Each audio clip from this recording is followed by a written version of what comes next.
Hi everyone, this is Florida Plant Mama coming to you from Zone 10A, Central Florida.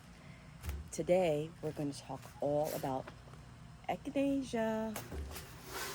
Echinacea. So, Echinacea, also known as the purple coneflower.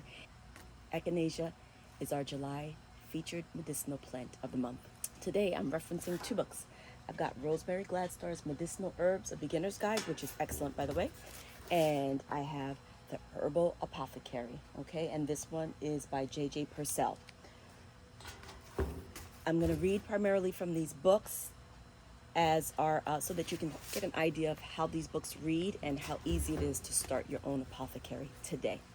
So, Echinacea is also called black Samson, Samson root, pale purple coneflower, hedgehog. It's in the family Asteraceae. Parts of this plant that are used are primarily the leaves, the roots, and the flowers, okay? Let's see. It's unfussy, it's strong, and it's vigorous.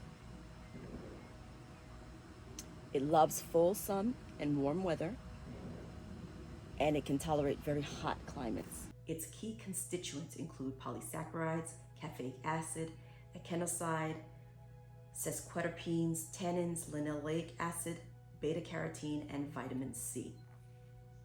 Extensive research has been done on Echinacea. However, most of it has been conducted in Germany and other European countries. They confirm that Echinacea raises the body's natural resistance to infection by stimulating and aiding immune function.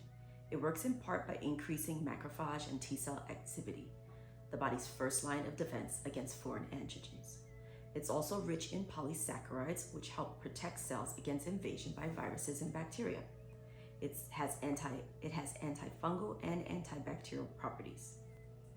Echinacea works by purifying blood, it reduces infection, it stimulates digestion, it stimulates the immune system, and it increases white blood cells.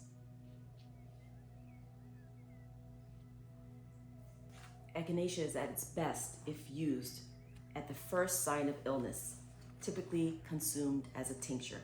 We'll show you how to make a tincture today. Echinacea is generally regarded as safe for use in all ages, even the pediatric population and in the elderly.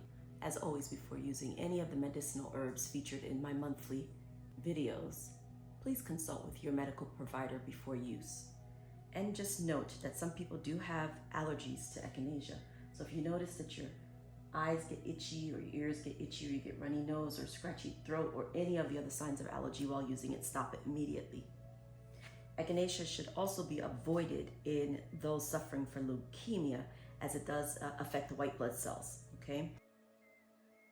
Rosemary Gladstar says that to make the tincture, in the late spring, gather fresh Echinacea leaves, pack them loosely in a wide-mouth glass quart jar, and add enough 80 proof alcohol, brandy, vodka, or gin to cover by 2 to 3 inches. Place in a warm spot and shake daily. When your buds begin to ripen on the Echinacea plants, gather several young buds and add them to the jar with the Echinacea leaves. Later in the season, when the flowers bloom, but before they are past their prime, gather several flowers and add them to the jar. In the fall, when the plants start to die back, their energy returns to the roots. On a late fall afternoon, dig up an Echinacea plant and harvest the roots. Top off with alcohol if necessary so that it remains 2 to 3 inches above the plant material. If the jar is overfull, you can transfer its contents to a half-gallon wide-mouth jar. Continue to shake it daily. Okay? To use for an acute situation, for example, to ward off an infection, cold, or flu, take half a teaspoon every hour. If this dosage doesn't seem to be working and you feel the immune system could use an additional boost, increase the dosage to half a teaspoon every half an hour. Decrease the dosage as you return to wellness.